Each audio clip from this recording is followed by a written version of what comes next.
ওয়ালাইকুম আসসালাম ওয়া রাহমাতুল্লাহি ওয়া বারাকাতুহু। প্রথম কথা হচ্ছে দাঁড়িয়ে যদি এরকম কোনো ব্যবস্থাপনা না থাকে তাহলে দাঁড়িয়ে পেশাব করা জায়েজ, জায়েজ।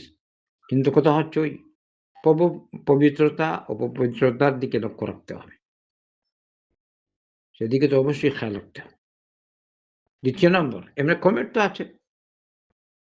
ল্যাট্রিনের জন্য কমেট আছে। বেশ অসুবিধা। ল্যাট্রিনে বসে পেশাব করে নেবে।